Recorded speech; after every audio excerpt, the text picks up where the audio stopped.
All right, guys, who was Jesus and is there reason to believe in him? Aron Ra is joining me today on the show. If you don't know who he is, you will soon.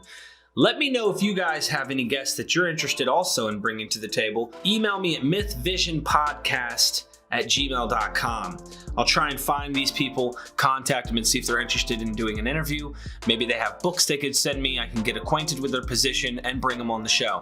Aron Ra is going to take us into what I like to call a histo-mythicist position and also delve into other stuff in the Old Testament or Hebrew scriptures, showing a lot of interesting, strange things on how they believed.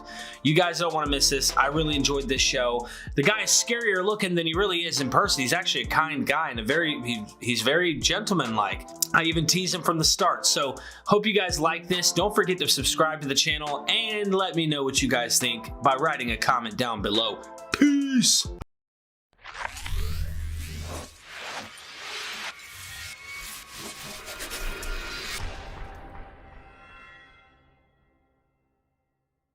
We are Myth Vision. Welcome back, ladies and gentlemen. Your host, Eric Lambert here. I've got an awesome show today from someone that I guess you could say is a lot like me. He's just got a better voice when it comes to vocalizing the way he thinks and what he says on his shows.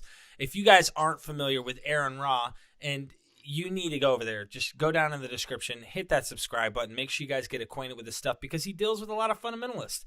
But he's also an activist in many other ways, too. So it's not just religious stuff that he's dealing with, but he finds that religious stuff, it weaves its way into society, into politics, et cetera, et cetera. So, Aron, welcome to the show, brother.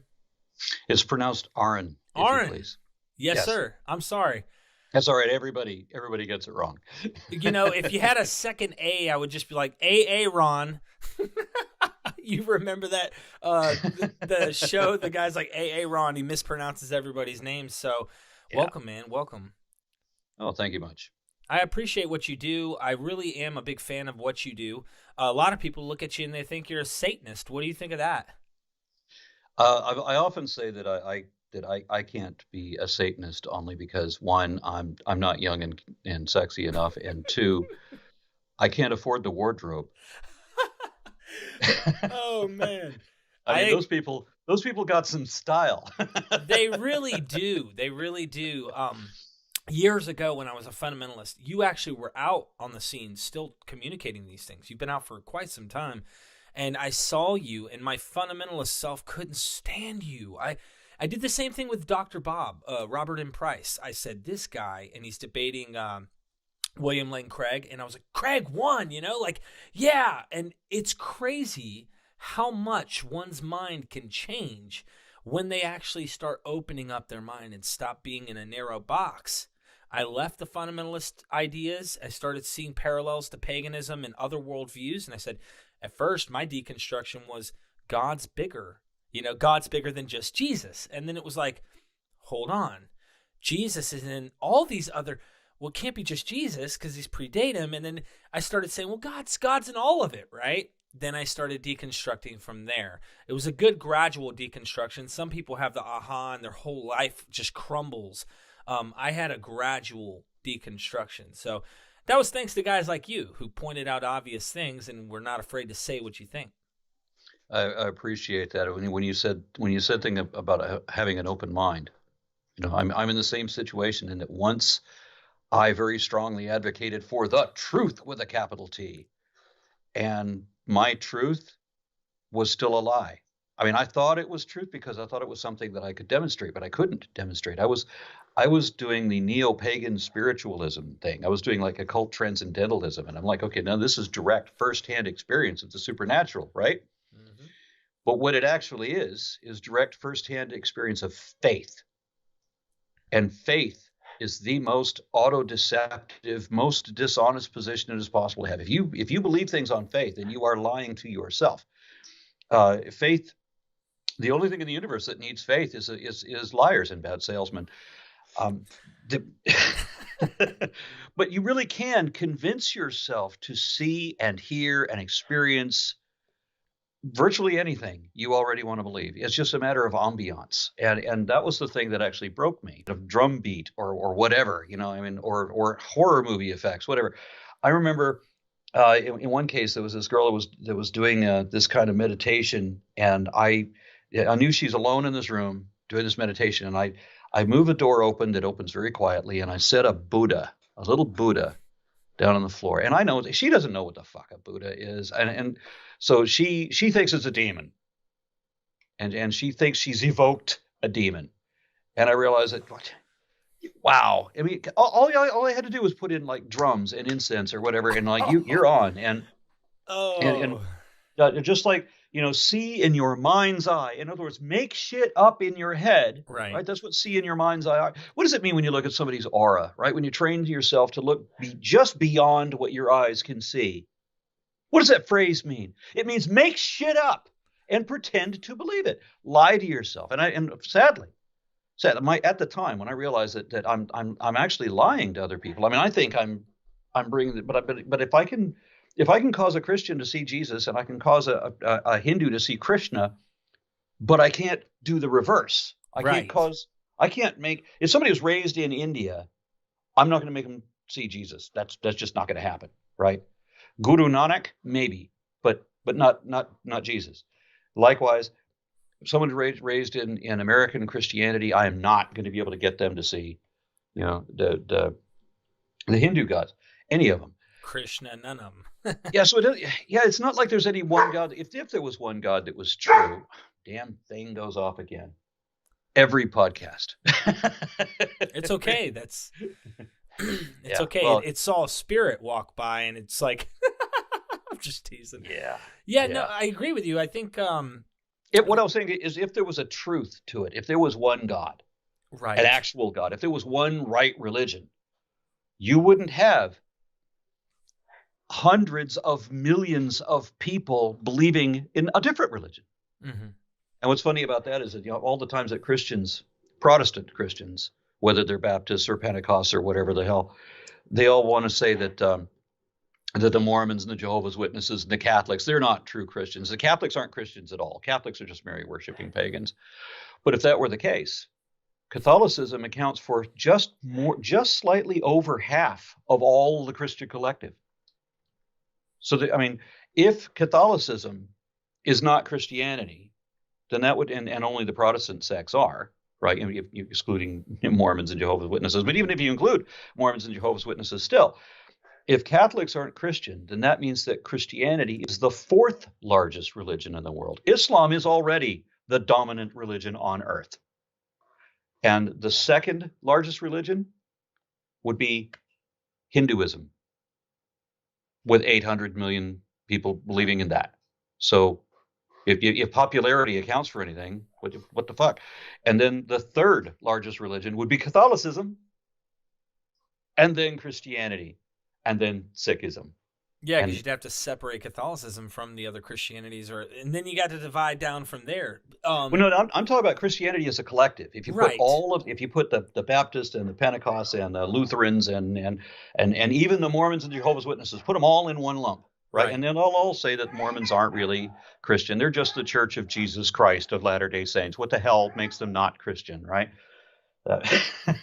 You don't have to be Trinitarian to be Christian. Mormons are binitarian. There are also Unitarians. If you can accept that George Washington was a Unitarian, or maybe not Washington, but the first five presidents, you had a couple of deists in there that on their logbooks, they're listed as Unitarian Christians. And if you can accept that the founding fathers were Unitarians, then you can accept binitarians too. You don't have to be a Trinitarian. There's just a huge amount of hypocrisy there. And that's why you have, famously, we had, like last week, we had that woman who voted for Pete Buttigieg and then found out he was gay and then wanted to take her vote back, right? I don't know if you saw this. It was beautiful. So I didn't.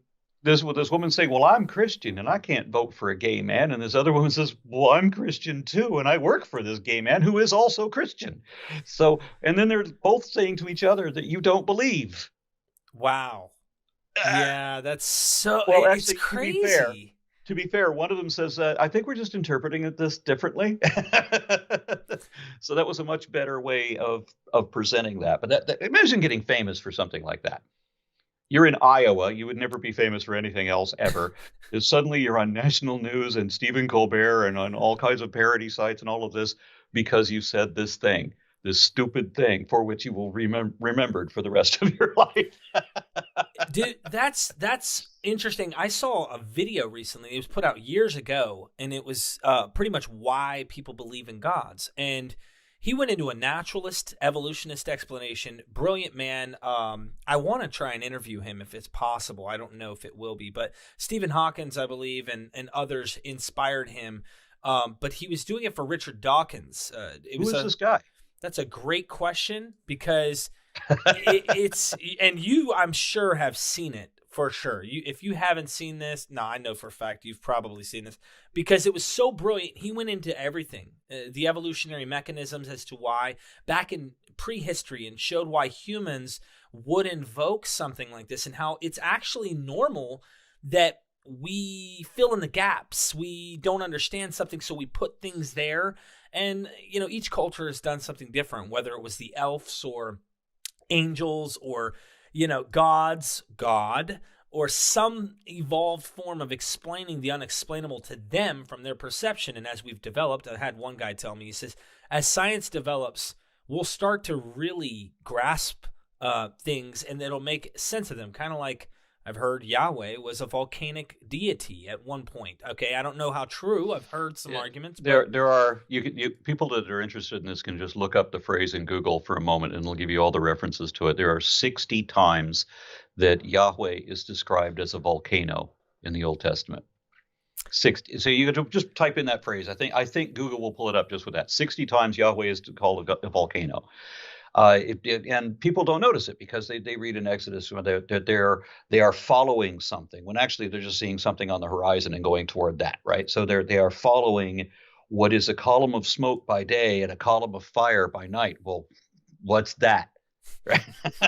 Yeah, that is interesting. And the burning bush. There's the burning bush is not even a bush. It's not a shrubbery. It's oh man, I don't know if they're ready for this. So so do you, and I want to ask point blank, because I've been watching you for a minute. I love your stuff. I said, how do I get a hold of him? And I just was being too lazy to really dig and try to find a way to contact you, and didn't realize your email was on the left side of your website there. And I said, let me email this guy and try and get him on the show.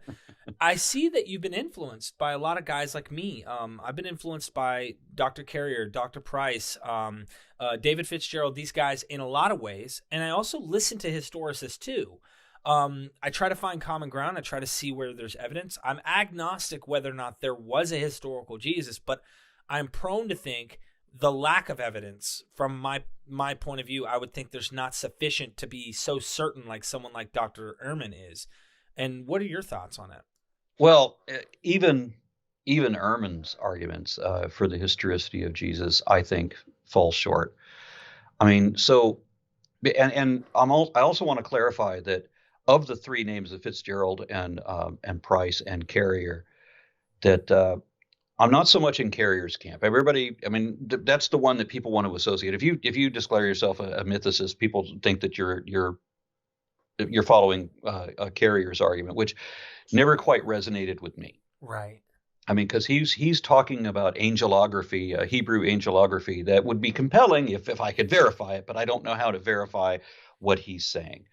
Now, I've talked to Fitzgerald, and I asked him about, well, here's one of the things that I would argue for a historical Jesus. I mean, we got this one case where it's talking about Jesus coming back to the fig tree, right? There's no figs on the tree, and so he curses the tree, and it causes it to wither and everything. I'm like, this is obviously a bullshit story, but it's about a guy who is too stupid to know when the figs are in season, or worse, when he tries to cure somebody of blindness and it doesn't work. Right. Or when he goes back to his hometown and he can't perform his miracles because everybody, because familiarity breeds contempt. And people will say, what, we're supposed to believe you're some holy man? You're the kid from the hood. We know you. We're not going to believe your bullshit. Well, so that doesn't work. So Jesus says that, that a physician, which is a really loose translation, is not respected in his own hometown. Yeah, a bullshit artist will not be believed by the people who know him, is another way that you can phrase that. Because Jesus was only a faith healer, a first century faith healer who wanted to take money for the poor, which is just like every other faith healer takes money for the poor. And then you find out that charity doesn't really exist, but that they're just living off that money themselves. So that's what Jesus is doing, right? He's going from town to town, taking people's money for the poor, and then just going to the next town. So you take a historicist approach, though, at today? Now, here's the problem, and I gave a speech explaining this in what was it called? Mythical Man. Mythical Man was the name of the speech. The description was, I think that there is at least one, and here's the problem, it's not just one historical guy. We know that on the mythical aspect, that the story of Jesus is based on, among other things, Dionysus, right, and Prometheus. I mean, shut up. He was just trying to tell you who else it was based off of. He tries to have communications with other dogs in other parts of the neighborhood through our walls. That's a problem. And if he hears any noise, then it's that it. He might be hearing me. I don't know. He does that sometimes. I'll be listening to a video if a new voice comes on and suddenly he charges in to bark. I'm like, it's the computer. Shut up. But anyway, great guard dog, can't complain about that. Where was I? Oh yeah. So reading Dionysus, I mean, like years and years ago, I'm reading Dionysus and over one of the original accounts, or the oldest accounts of Dionysus, and they're talking, translated into English, of course, where he says that that he is the vine, and he is the fruit of the vine. I'm like, that's the shit Jesus was saying, right? So what is the most recent date that this could have been written? All right, so we know that this is at least, what was it, something like 503 years before Jesus, minimum. Right, minimum. It's at least that much older than Jesus, but it's the same stuff, right? And Prometheus, I think, is even older, right? So Prometheus was crucified to atone for forbidden knowledge given to man. So he's crucified to atone for the sins of man. But it's a much worse crucifixion than what Jesus has to go through. And Jesus' crucifixion kind of emulates what happened to Alcestis, who was another Greek character who lost a bet, if I remember right, and she had to go to hell for 3 days, and then Hercules had to go down to hell to rescue her. So she's in hell for 3. So you just take Jesus, and he's part of Prometheus, part of Dionysus, part of Alcestis, a part of a handful of other things. These are just all these other stories. Why do we see all these parallels? Oh, look at here. Krishna is giving sight to the blind. Now, Krishna is a dick about it. I mean, he doesn't actually give sight to that blind person. He does it only for a moment, because that blind guy, and this is in the Mahabharata, the blind guy says that he wants to look upon Krishna's glory. And Krishna gives him sight so that he can see how cute Krishna is. And then he takes his sight away again. But Krishna was a dick. That actually sounds, it's funny you say, I love this. Please keep bringing this. That sounds a lot like, if you look at Jesus after he heals the blind man, he also gives him kind of like a don't go sinning anymore. Almost like this is a better story than the Krishna one they're trying to create, by saying we're going to let you keep your sight, but don't go sinning. If you sin anymore, I'm going to take it from you. Like almost like that could be how you could see it there. He doesn't say I'm going to take it from you, but he does say go and sin no more. Makes you kind of wonder, why? What's wrong with if I sin? What happens? Well, there's a lot of parallels with not just Jesus, but I mean throughout. And since we're talking about Krishna, there's a moment in I don't know if it's in the Bhagavad Gita or if it's elsewhere in the Mahabharata. I can't remember, but Krishna is escorting his friend Arjuna, and they encounter I think it was a lake god, and so Arjuna, the king, has to do battle with this lake god. And the god tried to cheat by hitting him in a bit, essentially in the junk, hitting him below the belt, right? So the nut shot. And Arjuna still wins. I mean, he's wrestling a god, and he still wins, even though the god cheated by punching him in the nards. Wasn't that the same story that we see in Genesis 30 when he doesn't kick him in or hit him in the nards, but he dang sure hits. Well, no, it's the same Isn't thing. It the socket of the hip? Oh, good point. Touched him in the hollow of the thigh. That's his junk. Exactly. Oh, snap. This is interesting. Yeah, so it's exactly the same story, but told from the other perspective, right? So now, and then also the characters are always recast. Why is it that they always recast the characters? If you read the Quran, you'll notice that, hey, this name and this name are exactly the same character. This is the same story as these things from the Bible, but they changed the name. Why would you change the name? It's the same character. Everybody acknowledges this is the same character. It's Zeus and Jupiter. They're the same guy, right? It's a different culture, so we call him a different name. So the same thing happened with like Noah, right? Well, originally it was Ziusudra, and then it became Utnapishtim and Atrahasis, and then it was another one that I forget the name of. It was actually a much later one. So eventually you get the pagan version of Noah, and then you get what is eventually the Jewish version of Noah, and they both appear at about the same time. And we know that everybody's ripping off everybody else's story, never verbatim, never entirely. Like the whole Adam and Eve thing, it was bizarre when I'm reading Mesopotamian mythology back in the day, and I happen across this thing where Enki he goes into the sacred garden of Inanna, right? Now this is, and then he starts eating the fruit that is growing in Inanna's sacred garden. And then she finds him eating these forbidden fruit. And she cursed him. He's a god, but he fell. So now she has a fallen immortal. And now she laments this, and she wants to forgive what she's done, which is a typical god thing to do. And so she bears, 7 daughters to cure the wounds that he received from eating forbidden fruit in the sacred garden and becoming a fallen immortal. And one of them, Ninti, was called daughter of the rib, for she was meant to close the wound to his side. And I'm like, where have I read this line before? It's in a much more recent book.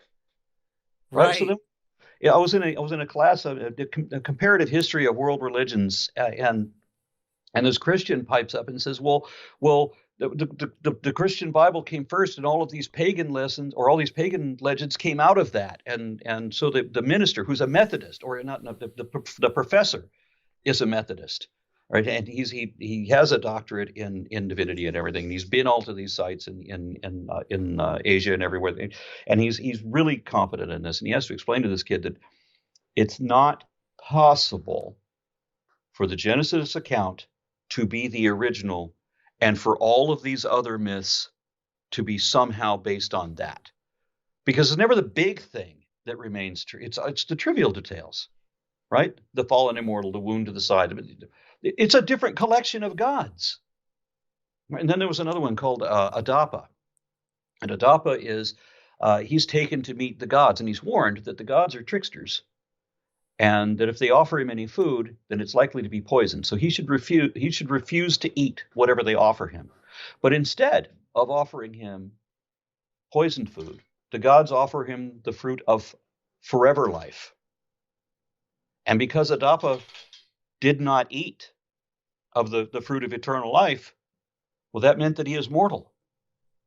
And nobody catches the parallel in that, because everybody conveniently forgets that in the Genesis account, there's 2 trees. There's the tree of knowledge of good and evil, which is obviously a parable, right? Everywhere in the Bible that talks about the eating of the fruit of, or the fruit of meaning the result of actions or decisions. Only in Genesis are we supposed to accept that that's literal, and which, right, of course it can't be, right? Eat of the fruit of tree of knowledge of good and evil means that if you know knowledge of good and evil, then you will change your state of mind, you will understand morality, and you'll never be able to be the innocent animal-like child that you were before. So it's like the old adage that you can't ever go home again. But right at the end of is it Genesis 3, that God says that he has to take Adam out of the garden, lest he eat from the fruit of eternal life, because then he would live forever. Mm-hmm. And that means that Adam was not already immortal. Couldn't have been. What if Adam had not eaten from the fruit of a tree of eternal life, or the fruit of the tree of knowledge of good and evil? What if Adam had never eaten from either tree? If he had never eaten from the fruit of eternal life, he would not have eternal life. He would die, right? If he'd never eaten from either tree at all, what would happen? Of course, he would die. So Adam cannot be immortal. And these are all stories that are adapted from other stories. It's like, let us make man in our image. That came from Enuma Elish, the oldest creation myth, where you have 7 gods. They're the 6th generation of gods. So it talks about what the first generation did, the second generation did, created this, and the third generation created that, and then finally we get to the sixth divine generation created man, so that man would complete creation, such that the seventh generation of gods could rest. Where the hell we get that from, right? Because it's ridiculous to imagine the God, right? The all powerful God is needing a rest. But when your gods are just people with magic powers, it's easier to understand that. So how do they create this God? Or how do they create man? Well, they create 14 figurines. This collection of gods creates 14 figurines, clay figurines. And they're using the golem spell, which in old Hebrew magic was where you create a human-like figure of something, and then you either put a spell in its mouth or you breathe into it the breath of life, because they thought that air was spirit. That's why evaporating alcohol is called spirits, because you can see the distortion, right? That's why they thought that dust devils are literal devils. That's why smoke coming out of a volcano is the spirit of God. Right? It's because they saw clouds moving and thought that was God, because it's movement of air. They didn't know that air was particulate matter, but they knew that you would die if you can't breathe. So in that line where Jesus says, it says that Jesus gave up the ghost. In another translation, it says that he gave up his spirit, or that he breathed his last. Right. And then in Ecclesiastes, it says that who knows whether the breath of the beast goes down into the earth or the breath of man ascends to heaven. Breath of man. But in another translation, it becomes spirit again. So spirit and breath, air, they're the same thing. And etymologists will explain that the actual origins of that word, they thought it was air. If you do this, that's air. If you bad spirits, foul air, would believed to cause disease. Well, they don't realize that that things stink. Therefore, there's bacteria causing the stink that is also infectious. They don't make that correlation because they don't know. So they think that air is supernatural spirits. That's what it is. So they breathe the breath of life into whatever. So they make these little figurines and they breathe the breath of life into them to bring them into life. That's exactly what Adam is. If you read Jewish descriptions of this, they describe it as a golem spell. They describe the creation of Adam as a golem spell, which is magic, but the Christians will just refuse to. And then the Muslims don't have a problem with it. Jews will accept that it's magic. The Muslims accept that it's magic. They're all talking about Adam, but the Christians say, well, no, we can't use the word magic. Why? I don't know, because we just don't want to admit that. It's like Republicans admitting that Trump is guilty. It's like they're just not allowed to say that. So something I wanted to poke at. No, there's one more. Oh, go ahead. Since we're talking about mythicism, okay, how do they generate the power? The gods needed something to generate the power to create life. Isn't that an interesting concept? The way that they did that was by sacrificing one of their own. They killed one of their own gods. And then these figurines that they were making were soaked in the blood of the slain god, the sacrificed god. You get this? Yes. So they are brought to life by being soaked in the blood. Where have I heard this before? But this is way older than Zoroastrianism, which is older than Judaism, which is older than Christianity. That's the problem I have with historicism, right? So one of the problems that I hear is this, and I'm not saying could there be. I always say this, like there could be a guy at the bottom, like we talked about, could be multiple guys, okay? In fact, I would go so far as to say even the ideas of, the two thieves and Jesus, you could say one of two things. And this is just like the closest things I could say, like in terms of contemporary situations that were going on in the history, because they always want to go, what's the closest? Don't go back 5,000 years to try and pull something. Get it close. Okay. Josephus' autobiography, okay? There could be a taken from there where his three pals are on the cross and one gets taken down and actually lives, the other two die by a physician.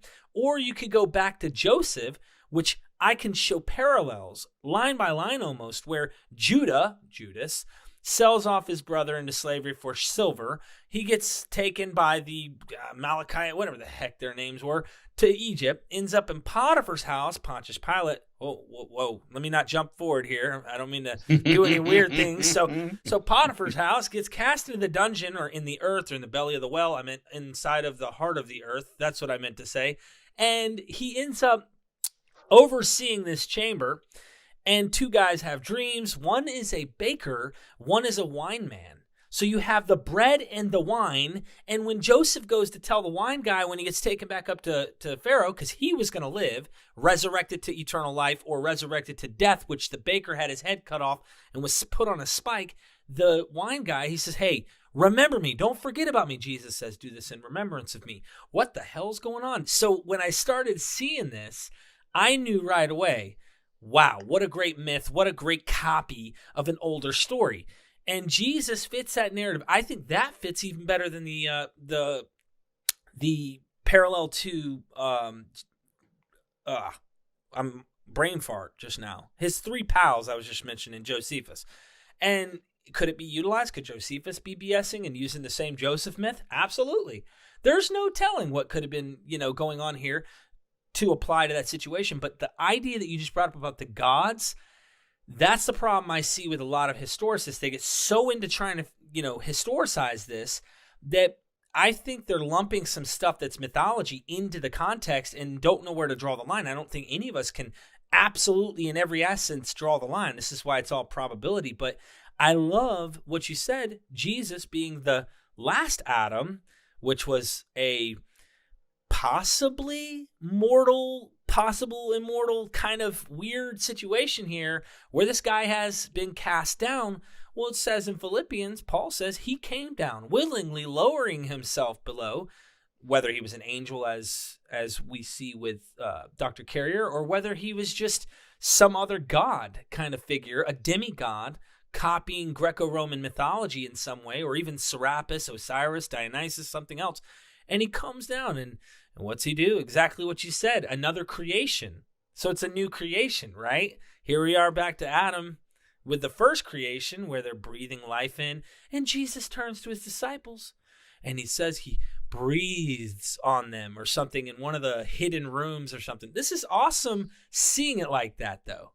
I think that's the closest I can get to the beauty of the story, is seeing that it is a myth and that is exactly what it is. But looking at it the way we're looking at it now, I actually like this stuff. Like, I like catching it, seeing, oh, haha, you were copying that story. Nice try. It's like discovering that has freed me because I don't have to believe it. I can call it for what it is, and it's an old myth. It worked for superstitious people in a time in which they did not have what we have today. And that's okay. It's part of something that happened. But the fact that we're still doing this today, that's where I'm like, when are we going to grow up? When are we going to stop turning to weird stuff and telling our kids, no, we're going to pray for you. You don't have to go to the hospital. No. To the addicts, because I'm a recovering addict. To the addicts, no. Just pray to God and you'll be okay. No, go see a real doctor because you have a real problem and you're on benzodiazepines and alcohol. You're going to die, dude. You know what I'm saying? Like, anyway, Aaron. Christianity is largely about shirking responsibility. And Christians, of course, will not recognize this because they think that we don't believe, the unbelievers don't believe because we want to shirk responsibility. We're taking responsibility. We can't say the devil made us do it. Right. We don't break the law because we know it's the law. We know people invented the law, not God. Right. And so we're going to do what we can to support and enforce the law. Whereas Christians very often will try to say, well, it doesn't matter that I sexually molested my sister because Jesus has forgiven me. And so I shouldn't be criminalized because, that argument was made by the Duggar family trying to get out of prosecution. And lots of different Christians, once they got under charges, they try to use that argument. I'm soaked in the blood, and so I don't have to go up on charges. And that's You see, that way you don't actually have to do anything to help people. You can just pray for them that they'll accidentally get the help that they need without you doing anything about it, because that's another shirking of responsibility. And that it doesn't matter how badly we mess up this planet, because Jesus is going to come back any minute now to destroy everything anyway. So it doesn't matter if we try to preserve our resources, because we don't need to, because we are in the last days, and we've been in the last days for 2,000 years. Right? Well, we just keep making shit worse.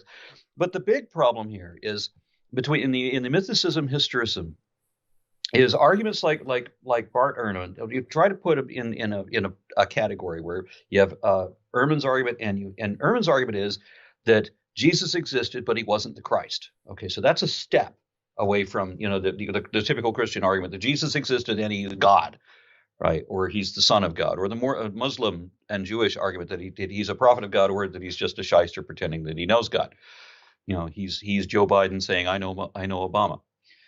But and then on the other side, on the other extreme side, we have Richard Carrier, who says there's absolutely no truth to the Jesus myth at all. It's entirely mythological, and there was no guy.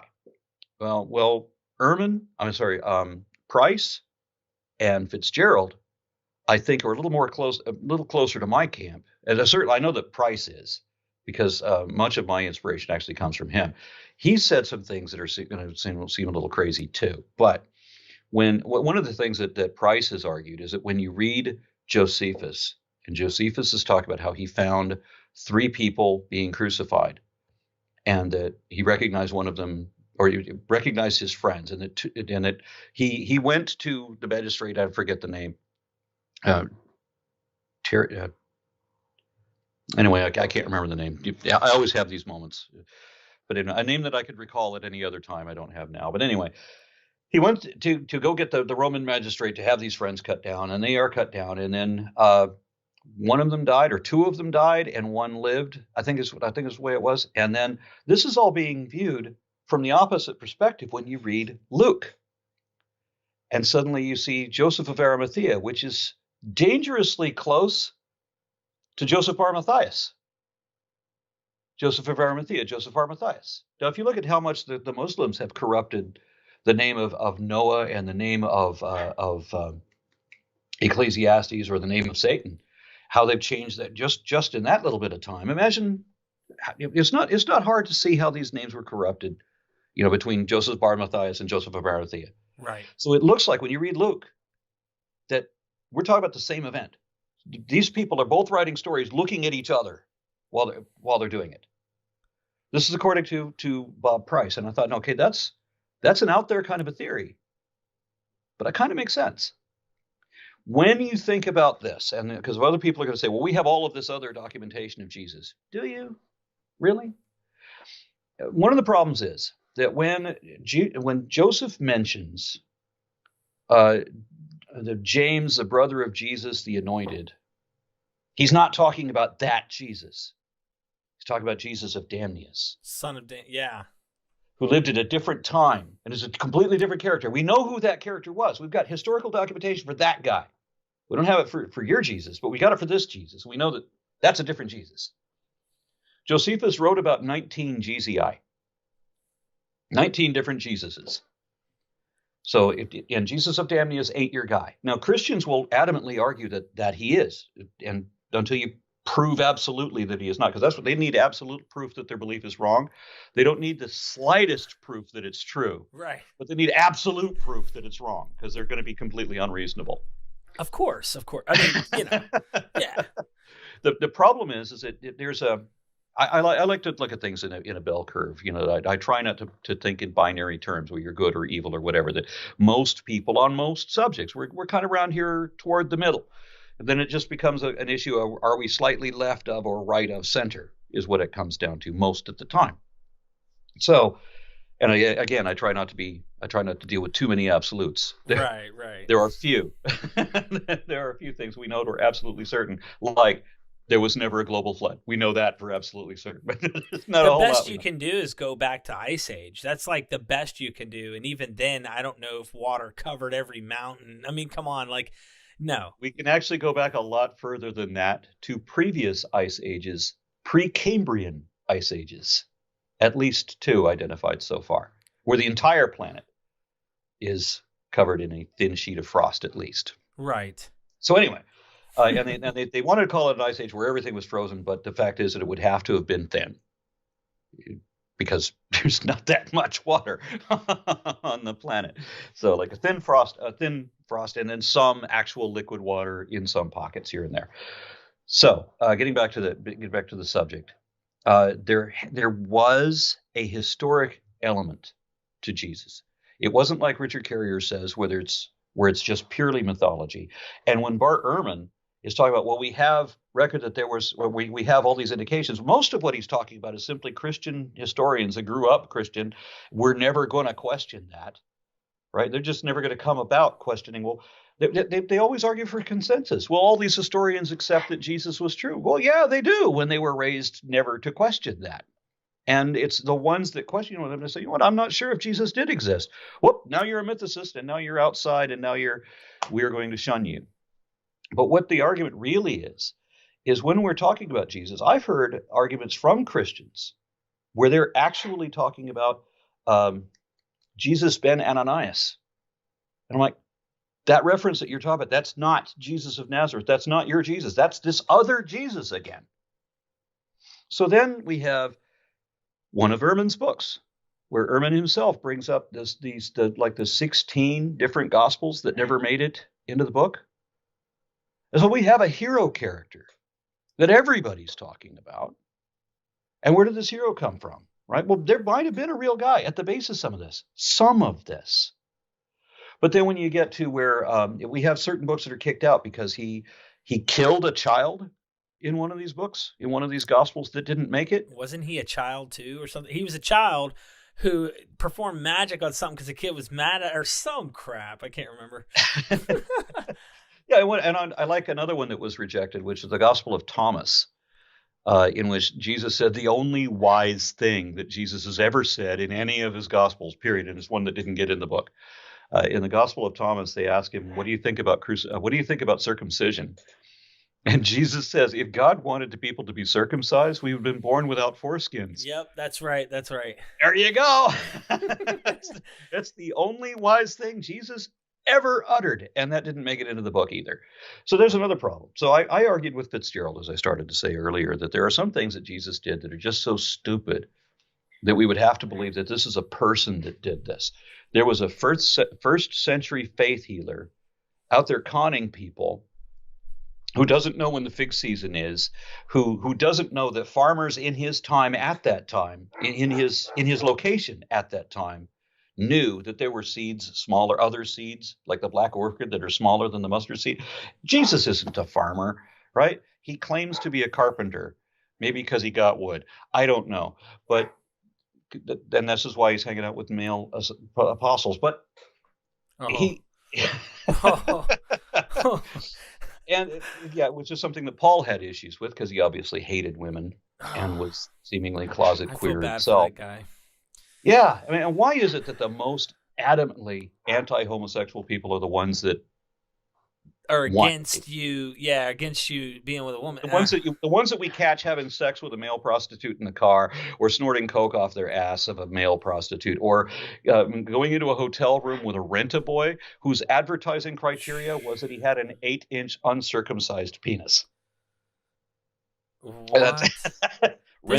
That's a weird, that's a weird. And he was Brazilian. Oh my gosh. Well, I tell you this real quick on the fig tree thing. I know that if we literalize that, of course, the fig tree, I know for a fact the small seed thing, that's obvious. But for the fig tree, I'm not so certain it's supposed to be taken literal in the aspect of whether it is meant to be Israel. And really, even if it isn't literal, it's still bad because what it's saying is it's anti-Semitic in many ways because it's saying the fig tree, this Israel's about to end. It's like, really, this anti-Semitic notion I get from the text is that, God's taking away what he had with the sons of Abraham, and he's going to have new people seated at the table. It's like, oh, snap, what's going on here? But exactly what David Fitzgerald said. Right. That's what he was explaining to me when I said that this shows a fallibility of humanity. But he says, but it doesn't really, because all of these things are parallels, and each of these words refers to or implies or means. They're supposed to which is why I hate arguing scripture, because I can read what it says and I can criticize what it says, but when they always say, well, when it says this, it really means that, Right.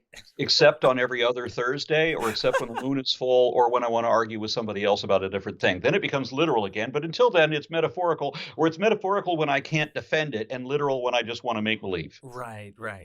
Yeah. So, well, I heard this argument with Dr. Bob, and I'm sure you would attest to this because you brought up some fascinating things earlier and now. Dr. Bob was debating William Lane Craig on this, and William Lane Craig attacked the dying and rising God theme, right? Which we all, you, me, and Dr. Bob totally agree that it's there. I mean, it may not be exactly the way you want it. You know, this God might not have been a man in any way, shape, or form over here that's Osiris or something else. And Jesus might be caricatured as a man. Oh, let's not talk like that. That's totally different things. I hear historicists argue that all the time. Anywho, on that note, I wish that Dr. Bob nailed this this idea on the cross here during their debate, because he said, well, the problem with the dying and rising God thing is all the other dying and rising gods are agricultural. However, the New Testament's not. It's historical, this, that. Are you kidding me? Look at the parables. Listen to the agricultural use of the wheat and the chaff. And come on, man. You're telling me this has no agricultural implication, and that this is not another possible rewrite of Dionysus, the vine, the grape? This is agriculture. Maybe I'm looking into it differently. They just can't see what we're looking at, or the Christians are avoiding these things like the plague. So what I suspect is the case is I think that there was a faith healer who had a strong following and was also got in trouble over this. And then we have lumped onto him these legends about how he's supposed to return. And like the one beautiful thing where Jesus says that he hopes he doesn't return in winter because that'll be cold, but he doesn't understand that the earth is a sphere. And in the other hemisphere, it's not winter. When it's winter up here, it's not winter down there. So it doesn't matter if it's winter. It's always winter somewhere, or it's always the opposite season somewhere else. And Jesus says that he testifies verily that of those few of you who are standing with me now, that not all of you will have tasted death. Some will, but not all will have even tasted death before you see me returning in the clouds at the right hand of power, which is pretty explicit. We're going to see Jesus return while some of these guys are still alive. And then they want to come up with every kind of interpretation for how it's death in the body, but not in the spirit. Well, how can it only be some of them then? Yeah, no, I like that. Didn't work. So we have a faith healer.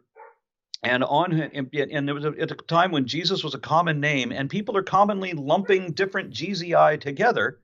And then, as you noted, well, we've got so many dangerous parallels with Joseph, and then also with John the Baptist, right? And then with Moses too, right? We have so many different, and they're obviously just borrowing interesting elements. It's like when we watched, remember the movie Independence Day? I remember reading this brilliant article. This is the things that Independence Day was based on, or the tropes that they borrowed from previous movies. I never saw it. So the only new thing about Independence Day was that the spaceships were 15 miles across.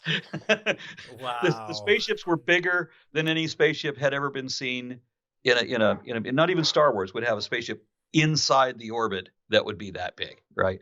That was it. So they show all of these things, and when they show this in Independence Day, this is when we first saw this in 1952's The Day They Come, whatever, and when the head of no, this was a different movie. They did the same thing when they did Cloverfield. They said they took the scene with the Statue of Liberty's head, and they said, okay, we've also seen this in this movie, and in this movie, and in this, and I think Independence Day was one of the movies that was previous, and then there was another one previous to that. So I mean, there's tropes that people borrow, that it's just the way that people tell stories. That's why we can't find anything absolutely novel. And then this was my thought. I was hanging out with some pagans back in the day, And this one guy declared himself that Dionysus was his patron deity. And I said, well, my problem is that Dionysus was said to turn water into wine, but not like Jesus did. Jesus did it like Penn and Teller did it, where they pour water into a jug and then they turn the jugs upside down and pour water out, right? Well, anybody can do that. Penn and Teller did that. But what Dionysus did was he made the springs of the earth spring forth wine. Now, I'm not saying that anybody was ever actually there or actually saw wine coming out of springs. Obviously, that this is just a story. None of that really happened, right? It doesn't have to be. There does not have to be a kernel of truth to that. Just something somebody made up. But people want to put things. When they have a hero, we start lumping shit onto it. And my position is that we've done that so many times in more recent history with Vlad Tepes, with Robin the Hood, and with Arthur, King of the Britons. In each case, there's a historical element that has nothing to do with the legends that are built around it. And we don't even know anymore what that kernel of truth is. But we know, like in Robin Hood's case, Maid Marian, made up. She does not even appear in the story until centuries later. Suddenly she appears, and then she's in every version after that. There's a Maid Marian. Robin of Locksley, that was the name of it. There may have been a Robin of Locksley. We know that there was a John Little that had like 17 kids. That's the kernel of truth that we've got to that story. Right, that's it. That's a lot to hinge on, right? Exactly. This taking this back to Jesus in what you're saying here. I know I'm going to sound a little crazy probably to some people who are your fans, but that's okay. I speculate. And one thing I learned is just to evolve my ideas as I learn. I don't think it's too far-fetched, and neither does Dr. Bob, to suspect some kernel of legend on Caesar being applied to the coming of Jesus as Titus, as some would suspect. I'm not saying everything that Joseph Atwell espouses is obviously in the vein of accuracy, okay? And I'm not saying he's not, even among mythicists. Right. Atwell does not have a good reputation. And of course, mythicists have a shitty reputation against everybody that wants to just take the status quo. Right. And not put any challenge to that. So I'm very hesitant to adopt anything that Atwell has suggested. And I don't automatically subscribe to whatever Carrier has suggested. Even though I understand what he's saying, I just don't know how to verify it to the conclusion that he has.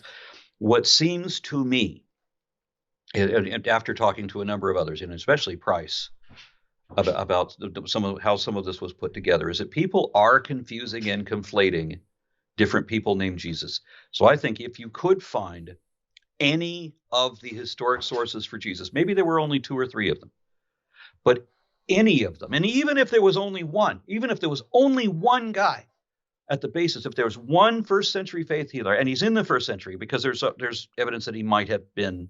There's indications in history that he might have been earlier. That the legends that are based on Jesus are actually based on an earlier character. Years, maybe. Yeah, well, another 100 years, another century earlier. Yes, and some of that comes from the early church fathers, because I know that they the Jews in the Talmud.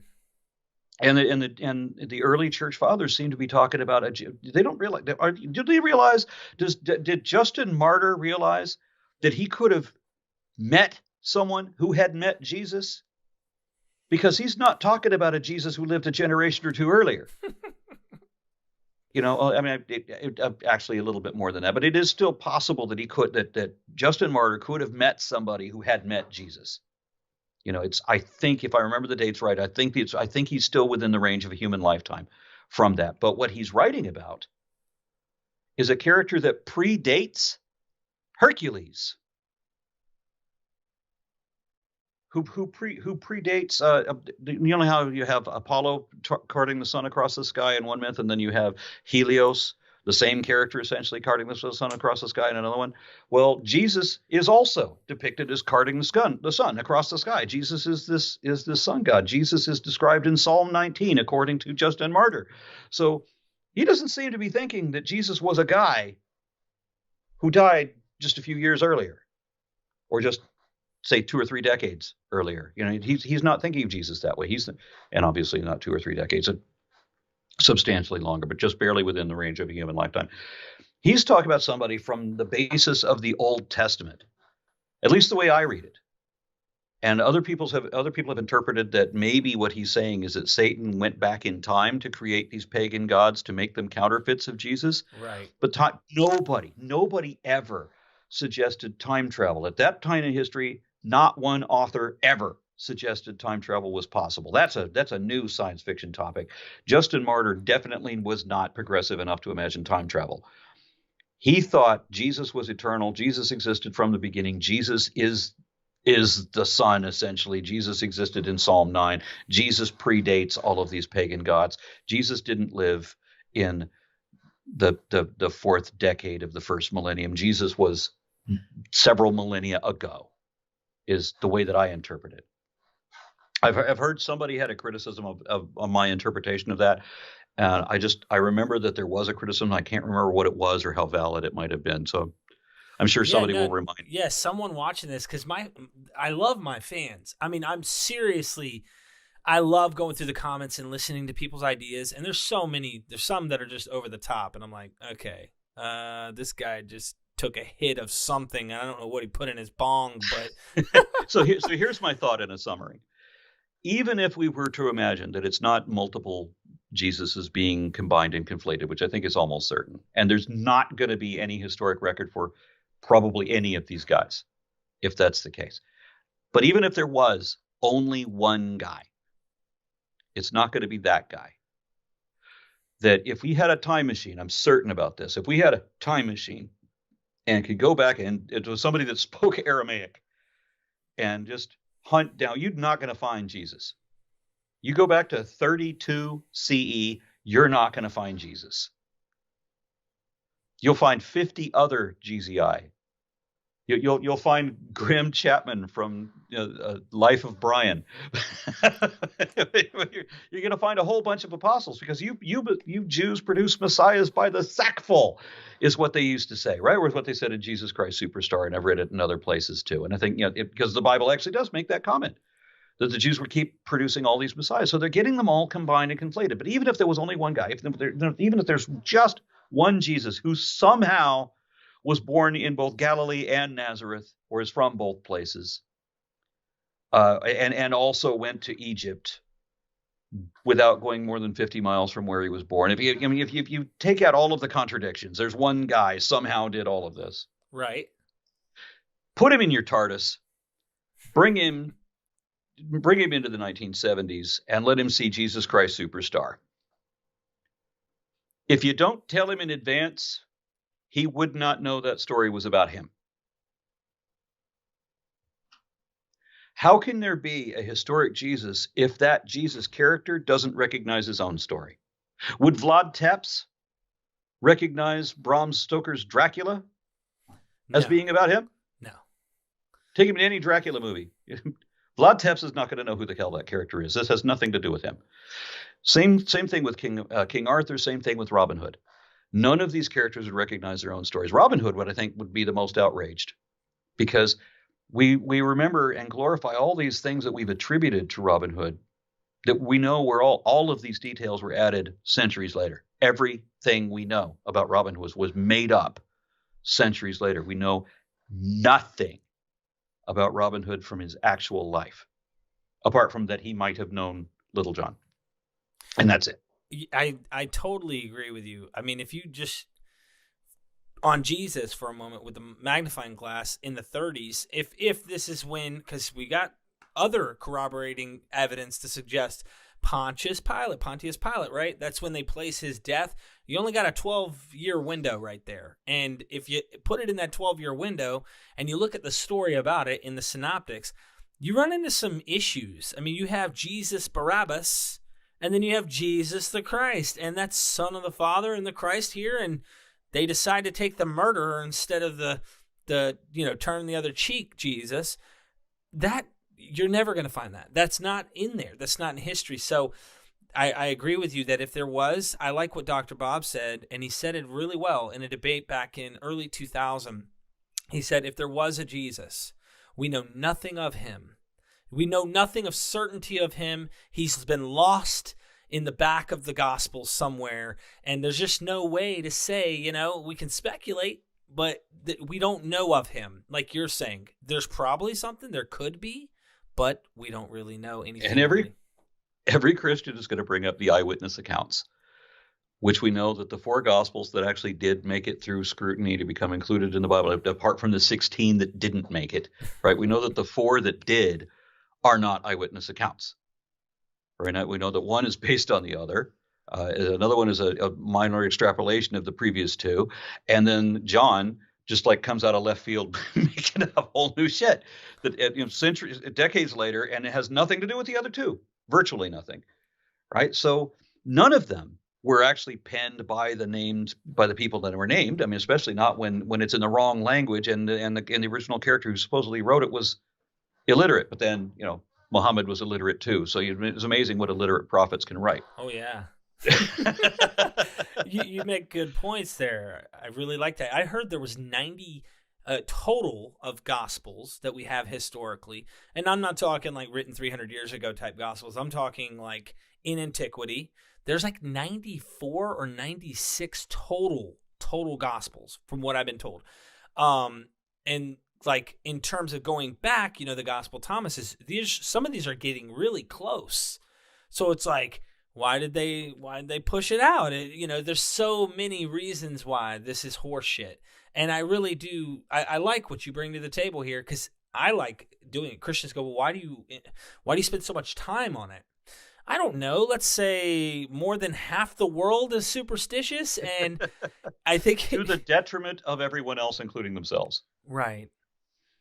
Yeah, and it's difficult to find one historic Jesus who, as I said, was both Nazarene and Galilean, and also lived in Egypt for whatever period of time, and also did this, and at the same time did that, and had the same did the loaves and fishes thing twice, with his followers being exactly the same amount of impressed and stunned both times. You saw him do it before. Why are you so amazed? Why is it exactly the same story when he does it again? He did that.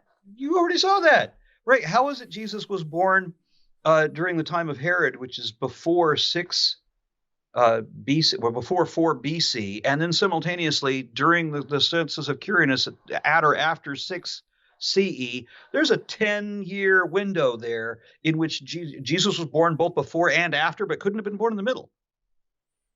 And then people say, well, why did we know that Jesus exists because what year is it, right? Well, we know that Jesus split time between the beginning of the earth, which they think, I've actually met Christians who think that the earth was created 2000 BC. Not kidding. I mean, we've seen like Mel Brooks used to do the thing about the 2,000-year-old man going back to the Stone Age. There was a lot of people believed there's 2,000 years before the time of Jesus, and there's 2,000 years after the time of Jesus, and that's how it's not even 6,000 years. It's only 4. They're not getting this somehow. I don't. But anyway, they say that Jesus split time, and they don't realize that the time that they're talking about would have been the year 45 on the Julian calendar, and that we did not then change the calendar. It was Pope Gregory, centuries and centuries later, who decided to retrofit his own calendar onto the Julian calendar, slight changes to it, but then he retrofit the date back to when he imagined Jesus was born. Now, since he couldn't reconcile 4 BC to 6 CE, he picked arbitrarily a date in the middle to make that the year 0, and there never would have been a year 0, but he made that, and that would have been the Julian calendar day 45, which there was already a Jewish calendar, there's already a Chinese calendar, there's already a Yazidi calendar, and they retrofit their dates back. So that's what he did. So I think it was I can't remember what century he did that, but when Pope Gregory lived, but he retrofitted it. And since it was the Middle Ages, nobody's like really using a calendar anyway, then except officials, and he's leading the officials, right? So that's how we established the calendar. So one guy arbitrarily set that day, and it wasn't Jesus. You hear that, everybody? I'm just kidding. I love this, man. I actually have I'm about to drop this video, which by the time I drop this show on my channel, the video that I'm talking about is already out. So if you're watching this, you know what I'm talking about. Dr. Bob, I just did a pagan parallels to Jesus video. I think it was so wonderfully done, because he's not anti-theist, okay, which you are, okay, and that's okay. You are who you are. And And Dr. Bob was, Just to clarify for anybody that doesn't please. know, anti-theist means that taking out an evaluation, weighing the positives and negatives of religion, we come up that an anti-theist has come up with the idea that religion is a net negative against humanity, that it has done more harm than good and should be dispensed with. That does not mean argue with that. Then you're an anti-theist. I don't see. Yeah, and I mean, look, that doesn't mean you're like. And look, I loved watching. I know I want to talk so much stuff with you, man, because you were on the streets talking to the evangelist, and you were like not backing down, but you weren't like trying to cause a problem. You really want to let him know, like, hey, man, you're not the only one who has a position that you're trying to talk about, and you're gonna also hear what I have to say too. And I respect that because some people need to do that. I think that religion just has the monopoly on the game, and there's got to be some heroes that could stand up and say, listen, you want to believe in fairy tales and Santa Claus and Easter Bunny and stuff, that's great. Go ahead, but don't teach that. Don't make that the mandate. Get it out of the freaking schools. Stop forcing people. Let it be a part of history. Hey, we were once superstitious people, and here's some things we used to believe as humans, but look at us today now that we're advanced. Look at the medicines, et cetera, et cetera. I didn't want to rabbit trail, but Dr. Bob. Oh, no, I got one more. I knew I opened up a can of worms. I'm sorry, I just have to. Okay. It's not. I want people to understand that it's not that that I want to express what I believe. It's not that I want to compare my beliefs to your beliefs, and you're going to listen to what my beliefs are. It's not that. I'm doing something far worse than that, because I'm doing the thing that the believers don't care what you believe. They believe what they believe. You believe what I believe, and whatever. We're fine. That's what they want. I'm pointing out they're wrong. You're stating things. It's not just your opinion. You're making claims of fact that are not fact, and that already is a lie. But then you're claiming things that we can also prove are not true. And it's enough, by the way. If you assert something to be fact, you had better be able to show that it is a fact. So if you're claiming fact that isn't fact, that's a lie. If you're claiming knowledge you don't actually know, that too is a lie. But then they go worse than that by promoting, their evidence for the young earth and all of this, which is, you're just lying now. That's all of the creationist arguments. They're just frauds, falsehoods, and fallacies. That's all there is to it. So I'm not expressing my beliefs. I'm telling them they're wrong, and that's what they hate. Now, Dr. Bob. Yeah, now Dr. Bob.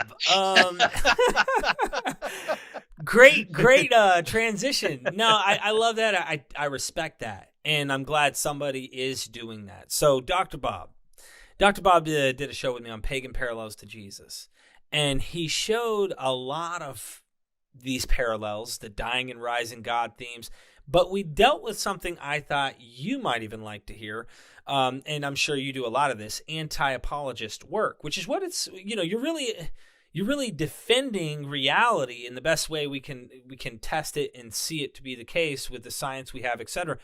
I've been accused of being an evangelical atheist. Oh my goodness. Well, if that's the worst they can say, I guess that's a good title. Oh well. But Dr. Bob says that when we're looking at the apologists like William Lane Craig and looking at the apologists like Ravi Zacharias, he outright says con man. He's like, with Ravi Zacharias, he's like, he's a con man. This guy is a joke. And I used to be fond of this guy. Like, I had spent hundreds and hundreds of dollars on series and all these things he taught. And I was a big fan of his apologist works. And, he seemed so sincere. And we talked about how they deal with these arguments of pagan parallels, going back to church fathers. Oh, like you mentioned earlier, the devil, knew. He went back, he mimicked Jesus. He knew what Jesus would be, or he saw the pre-existent Christ and said, let me make mimicked parallel figures and trick people to go for him. And that was one version of church fathers' trickery, apologists, I meant to say that, I'm sorry, to get people to think they're right. The other one was that they didn't, I can't remember what he said in the show. He said something about there's 3 different versions of apologetics when it came to these parallels that the church fathers had. One of them recognized that they were predating and that they were similar. They accepted it. It's almost like at some point that worked against them, or one of the church fathers recognized that's probably not the best argument. Let me try and find a better way. And Dr. Bob goes into those things. Do you have any examples that you know of in terms of pagan parallels to Jesus that maybe you'd bring to the table? Well, just the ones that I already mentioned with Dionysus and Prometheus and Alcestis, and there are a couple of others Right. that but a lot of people will bring up parallels that don't actually exist. I want to warn people that there was a book by Kersey Graves of previous crucified saviors. I can't remember what the title of his book was, but I don't tend to believe what people tell me just because somebody told me. Right.